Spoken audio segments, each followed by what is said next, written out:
joined by Mr. White, who's fighting another nobody in the UFC. Two fights, two names. Neil Magny now, Diego Sanchez. How mental is that? Like, if you think 1 year ago, pre the Magny fight, and then two fights, and they're just two names. It's pretty awesome. You couldn't put words on it. Like, no one could ever have expected it. I never would have expected it. I mean, I said before, I never expected to get into the UFC anyway. So being able to go in, co-main event against Neil Magny, well, that's like one level. And then you've got second fight, you get offered Diego Sanchez. Well, I'm not taking the easy route. There's no lie about that. I'm going in, I'm fighting the credible guys. I'm fighting the guys that you want to fight. And I'm probably the envy of a lot of people in the division in the UFC because I'm getting these opportunities. And I'm just a new guy. Like, I've literally been in the UFC for what now? 3 months? Going on 4. And I'm already on my second fight against a credible name, against very experienced guys, and I fucking love it. I'm going in and I'm getting to test myself against these guys. Whether I come up short, whether I come out on top, who cares? Like, I'm getting to go in there and do what I love doing, which is fighting. And I'm getting to do it around the world now. I'm going over to Texas. Furthest I've gone beforehand is Jordan. So I'm going further afield. I'm going to get my name out there. I'm going to get my brand out there. I'm just going to make more of a name for myself, and people can see me for me and know that I'm there to put on the fights they want to see. And do you know what I've got to do to start? Flip your phone over, bro, as well. I forgot. Yeah. That's the one. Everyone's doing that now. Yeah, it just records better. I just got chatting away to you before and I forgot about it. Yeah, don't So Diego Sanchez, you will yourself say it, and everyone else will. He is an infectious person. Everyone, I don't think there's anyone that's got anything bad about him. They just want to fight him because you know you'll get a fight with Diego Sanchez, and that's the way he's always been. So obviously you watched him for years. What is it? What is your view on him? Is when I say Diego Sanchez to you, what do you say? Well, I could reel off. It's not the only things you could really say is just names of his opponents. You've got Melendez, BJ Penn. You've got just basically almost any fight he's been in that's been a bloodbath. Like, he's an exciting fighter, and he's what a lot of fighters want to aspire to be, but they're not necessarily always willing to throw themselves on the line to be that like ballsy, that durable, to test themselves to that. And to be honest, not everyone has that same level of endurance he has. I mean, he's gone like 5-round decisions with like the biggest gashes on his head and stuff that would have stopped most people. He's like, he just loves coming forward.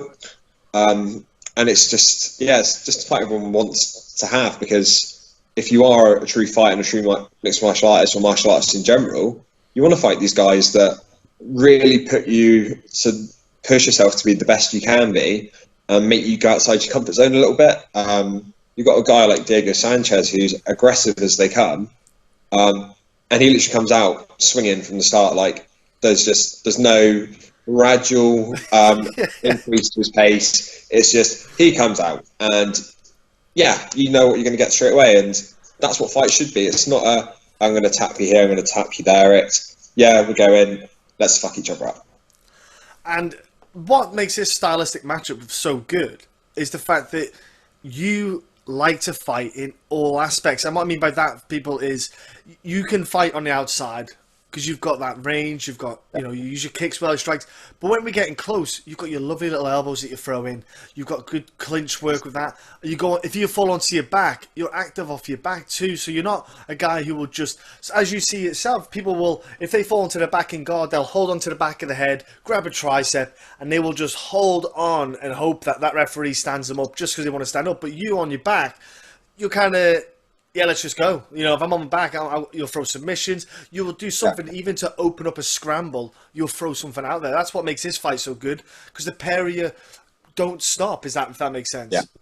Yes. I can just see it being like a very high-paced, high-intensity fight until obviously we both get a bit tired and then it starts to slow down. But I mean, anywhere it goes, I'm happy. If he wants to work at range, brilliant. I've got the reach. If he wants to come in close, well, I'm more than strong enough. I've been working all areas, and anyone who wants to put me on my back, well, I'll happily lie there all day, because I'm pretty sure I can be probably one of the first people to win a round on their back if I haven't done it already. Just like constantly working. Anytime there's space, I throw these loose strikes, elbows. If you give me space for an up kick, the legs are coming up. I mean, Neil Magny was no mug. He knew exactly what my game would be if I was on my back, and he didn't want to know. He tried coming in a bit low, and he got a few up kicks, a few kicks to the leg. Didn't want to know.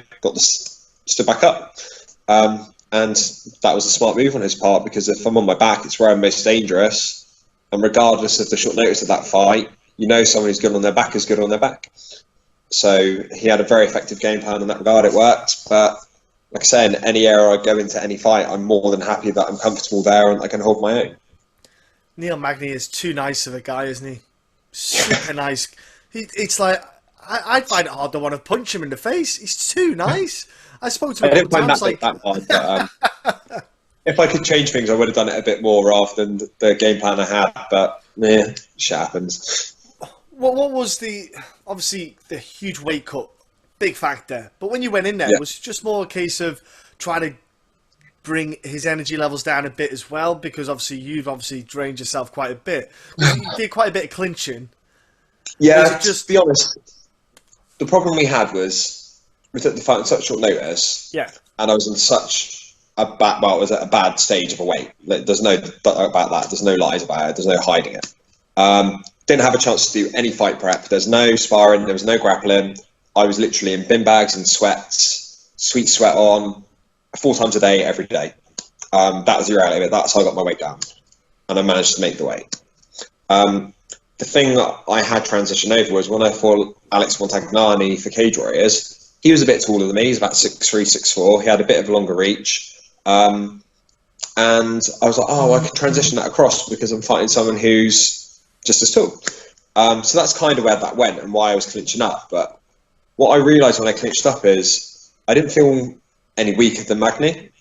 And I was comfortable there, but the problem was by doing that and holding him there, trying to tire him out a little bit and frustrate him, I was really restricting my strikes. And from what I learned from the few engagements we had where I caught him, he didn't expect to get hit as hard as he did, or as when I caught him, and that's what I'd go back and change. Like I would have done stand-up more.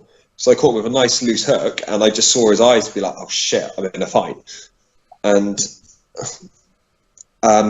like at the same time as well, when I had him up against the cage, I just remember looking down at his corner team, and they were kind of a bit worried because I'm there and I'm holding my own. He's not able to reverse me. And then the third one was when he was trying to take me down, I was just constantly posted on one leg, just hopping around. I was getting so frustrated, and these are all the takeaways I got from it, and the fact of really, like, considering the time frame I had and the level he's at, there isn't a great deal of difference between the level I was used to and that. I reckon with an extra few weeks of training, the result would have been completely different. But yeah, the game plan as such was just to work range and try and strike, which obviously I didn't do at all.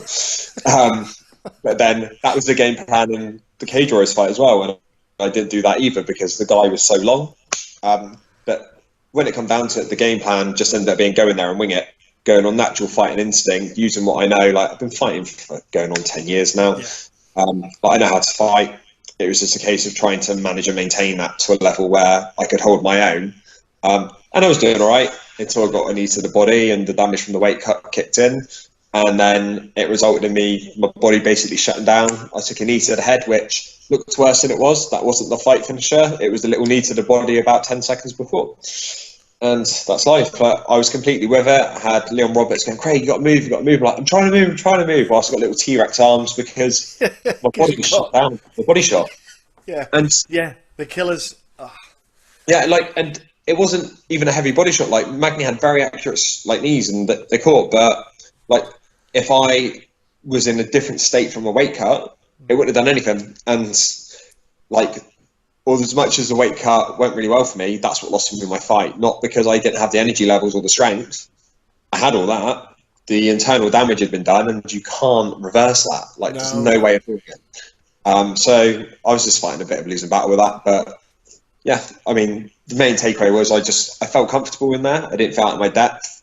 I thought I put in a good account of myself, but obviously Magny beat me. But I wouldn't say necessarily beat me because I did something wrong. He just beat me because he beat me. Like, he caught me well, he got the finish, but that's our sport. Yeah, and like you say, if your body was conditioned, as in like you had a full fight camp, and your body was conditioned like you would do, like you're drilling, your core's stronger, your body's used to. If everything was there, it would be. You can take those body hits way different. It's way different. You know, if you have an injury and you're off for a bit, and your first sparring session back, and someone gets you with a body shot, you go, "That's a bit cheeky." Ooh. but then after like, you know, let's say 8 weeks of training again, it's not too bad then. It's there, but it's not going to stop you. You're fine. It's like you say, that body was inside.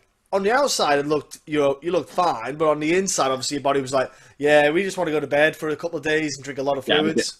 It didn't want to know, mate. It fucking hated me. But what are you going to expect with a heavy cut like that in that short space of time? Like, I was surprised. Like, I knew I was always going to do it, but part of me was like relieved and surprised that I made the weight. Yeah. Like when you just see it, you've managed to do this like insane thing, which in your head you're like, can I really do it? Is it possible? And then you do it, you're like, yeah, I fucking can, but I'm never doing it again. Yeah. Never. After that happened, obviously your weight went back up after you drank fluids.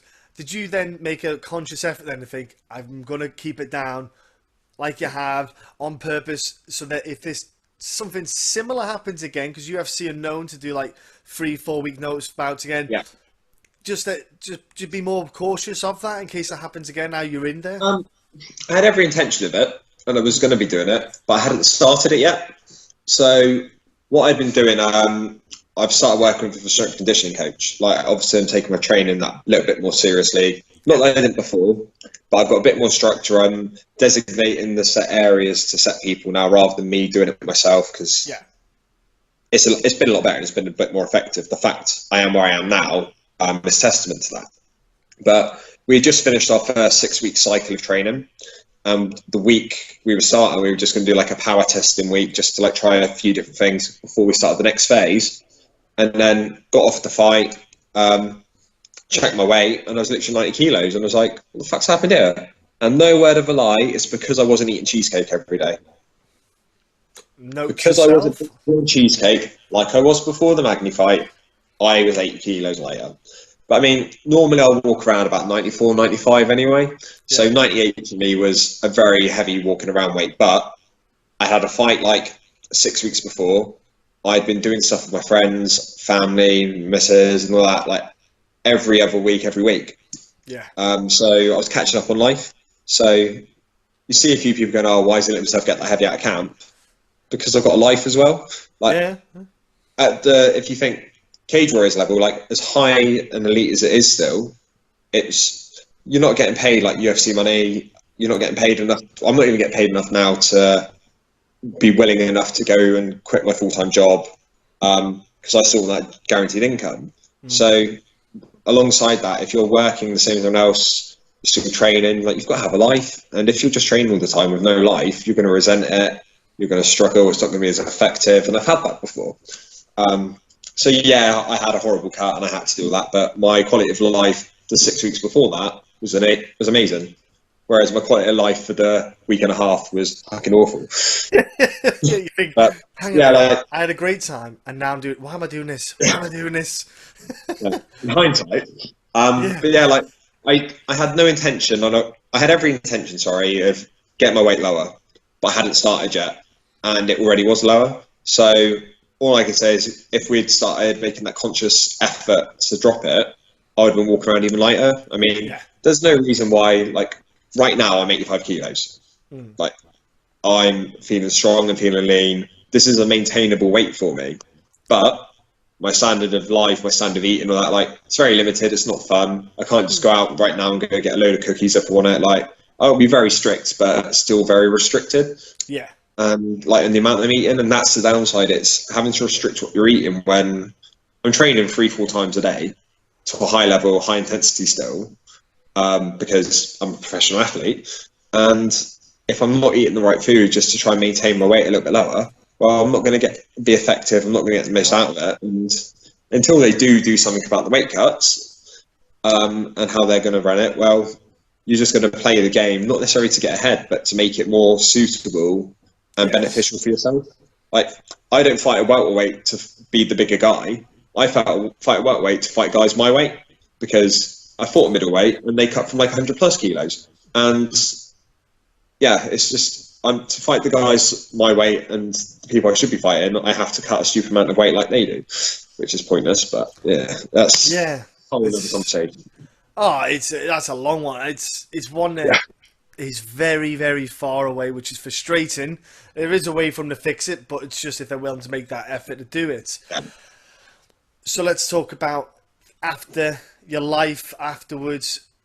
So work, how was work when you went back into work and went, hey guys, had a good weekend. What'd you do? It was a big, like, I was saying to someone else, it's like, in a way, like your bubble gets burst. Like, Yeah. I was in this completely alien environment, but not alien like with USC. Like, I've been there for like a week. I met some great people. I got to experience new things, and I'm literally back at work. Yeah, of course. I'm back at work on the Tuesday, literally getting people phoning up, asking about their pension, because I do pensions in my work, and I'm just there like, you're fucking kidding me. Like, what the fuck's going on? Like, and like, it's hard to, because obviously stuff that's a big deal for certain people. Like for me at that point, I'm like, I genuinely couldn't really give a shit. Like it wasn't high enough on my priorities at that point. But obviously from a professional point in the workplace it was and all that. But in my head I'm just like, I can't believe I was literally co-main event on UFC, like got to fight in front of millions of people around the world, and now I'm stuck on the phone talking to someone about their pension. But I always say my work, they're great, they're very supportive, and I love working there, like for the support I get. I mean, the minute I got offered the fight, I spoke to my boss, I was like, look, I've been offered a fight, I've taken it, I hope that's okay, can we sort out some days off? Straight away, yeah, we'll sort it out tomorrow. And I've been working 3-day weeks, like, except for this week, 2 days. I've been having 2 days off this week, and I'm off all next week. Like, I've got work tomorrow, that's it. And it's been very key in my training. Like, I've got a flexible job where they want to support me. They are supporting me, and it allows me to get the best out of myself at work, because I'm not there resenting it because I should be training. Like, don't get me wrong, it's a struggle. Like, today was a bit of a struggle because I'm there, like, I want to be training. But yeah, it's just, I've got a good balance with it, and I'm able to maintain everything I need to, and it just keeps me going. Yeah, the UFC blues are real, isn't it? I'm the same. When I went back into work, I went, what am I doing? Like I say, I was hanging out in the week, and it's just like, just pants in it. Yeah, but it's like, at the end of the day, like, I do work full time, it's my choice to, and you've got to get back to real life at some point. I just throw myself in the deep end, like, I'm going to be back at work the Tuesday after the fight this time. I'll be back in on the Monday, but with the flights, we don't land till the Monday morning. So it's just a case of I'll be back in the first opportunity. But the support they give you, that is something that you might not get everywhere else. There's a lot of places out there that probably wouldn't, and that's really good, because same with, like, I know with the Army Reserves and stuff like that, there's a lot of companies you have to get working with them to get them to sign contracts, to agree to people that do like the military services on a reserve scale as well. It's not all companies are all for it, because they're all about a dollar. They're all about making profits. Yeah, like I said, I've got really lucky. I found a good place to work. I get with everyone. They're very supportive. They all just want to help and like know about it all, which is great. So it definitely makes the working life a lot easier to deal with and balance with everything. And we were speaking off air, Gameboy. You were talking about obviously when you're going over there to help kill the time when you're between stuff. So you said Tetris. Well, what games are you going to take with you then? You said which Pokemon's this? Because I know there's about 620 different games. I'm trying to get games. Obviously, I've got about 5 different Pokemon games now, but I got a brand new one to play. Like, I got Pokemon Silver just to keep me busy, because Pokemon's a game you can play all the time, and it will just keep you ticking over for a few hours, especially on a plane. But Tetris is the all-time classic. Like saying, try and get Tetris the whole time, so you get 4 in a row. I play both the games so I can get the rocket ships, like the little people dancing in the background. And I just play it so much, but eventually get bored of it, I have to turn it off, or not bored, but you get pissed off with it. And then you just don't want to play it. Or just like having a tantrum. I was debating buying a DS, but then I was like, I could spend like 200 quid on a DS, or I can buy a £10 game. So I went with the cheaper option. Yeah, I'd be the same. I just buy the cheaper options. Classics, you can't beat them. Mario as well on the Game Boy. Oh, another great game to play. Classic, never grows old. Love it, absolutely love it. Look, I'm going to let you get going, buddy. I don't want to keep you much longer now. The last thing I want to do is give you social media for people to jump on and give you a follow. Shout out to your sponsors. Obviously, Reebok is one of them. Yeah. Well, kinda. They give you, like, they sponsor you during fight week, and last but not least, obviously, shout out to Dave and your gym and all that stuff as well, buddy. Yeah, so if you want to follow me on social media, it's at the Thundercat. So it's THETHNDRCAT. That's Instagram, Twitter, and Facebook. Facebook, obviously, not a lot of people use, so one of the other two is probably the better one to get me on. Sponsor-wise, I'm probably going to end up forgetting some because I always do, but just saying, Odin Athletics, they provide me with my fight clothing, so people are a bit nerdy and like Dragon Ball Z and anime stuff. Check out Just Saying. Like, to be honest, the kit quality is amazing, aside from the styles. If you want something a bit minimalistic, the Odin Athletics side, they do the same type of style or material and stuff, but just different designs. ISO Sport, they've come on as my CBD sponsor, and their products helped me a lot. Like, I first tried it in March at Cage Warriors. I did an interview, they gave me some samples, and it's just keep me ticking over. The best stuff I've come across is their Mend Cream, which is basically like deep freeze on steroids, but not steroids. Just the stuff, the CBD element of it just helps get rid of any pain. Jack Shaw swears by it. Loads of other guys that use it swear by it, and it definitely helps just take that little edge off from training. Who else have I got?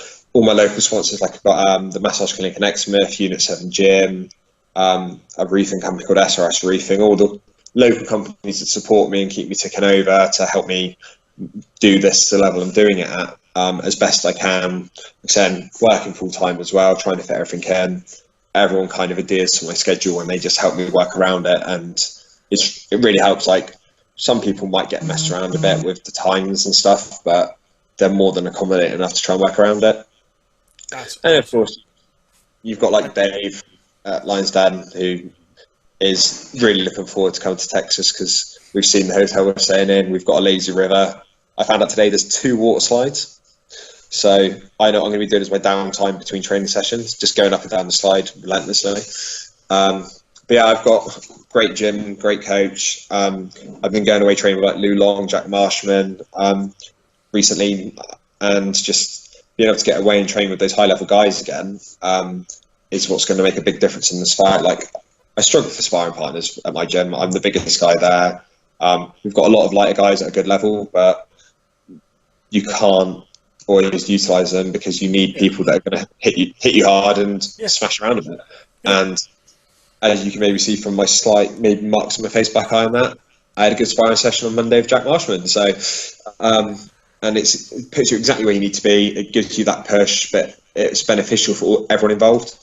And I'm just grateful to have the opportunity with people and to feel welcome, and that everyone wants to help everyone. Like, it kind of takes the egos away from it, where people are trying to be a bit bitchy and not want to help each other out. Once you kind of get to that high level where you're where everyone wants to be, everyone wants to help you. And not necessarily just because they want to be your friend, but they genuinely want to help you, like, especially if they've seen you around the scene over the years and they want to just be part of it. And that always helps. It does, big time. And Jack's got a fight announced as well. He's fighting again, so awesome to see. And then we'll call him Yogi Lou. Yeah. Because he's Mr. Yoga extraordinaire now, isn't he? Hey, honestly, like, when we started training together, like, about the start of the month, it's the first time we've done anything since last year, before the Cage Warriors Newport show where he fought Soldic and I fought Inman. And his flexibility now and the strength he's gained from yoga, it's, if he gets a hold of you, you're not moving. Like, it doesn't matter. And that was me when I was still a bit heavier than I am now. Like, I literally could barely shift him. But he's great to train with for that. Like, you know that if you can get him off you, you can get anyone off you. But I can't wait to see him in Bellator. I can't wait to get him next fight. Obviously, he's trying to call for a fight with Wallhead, and I hope that they put that to fruition. Because that's a great fight for the UK scene. Even for, like, on the world scale, like, that's a great fight. And it gives Lou the chance to put himself right back in the mix, where unfortunately, he got knocked back a bit when he got caught by Soldic. But again, that's the nature of the sport. If you get caught, you get caught. It is. It happens. You fight. There's only one winner. That's what happens. You get on with it. You move on. You carry on. Look, thanks very much for your time again, buddy. Have a great time. Have an awesome time in Texas. Try not to go too wild because it's pretty big. Everything's big out there in Texas. But hopefully go to the Dallas Cowboys Stadium. That'd be awesome. Yeah, we're going to try work out what we're going to go do, and when we get over there, like see what the schedule is and stuff and work around it. So, yeah, that'd be badass. That's an amazing stadium. Yeah. $1 billion stadium. It's absolutely ridiculous. But mate, have a great time, and thanks again for coming on. Cheers, mate.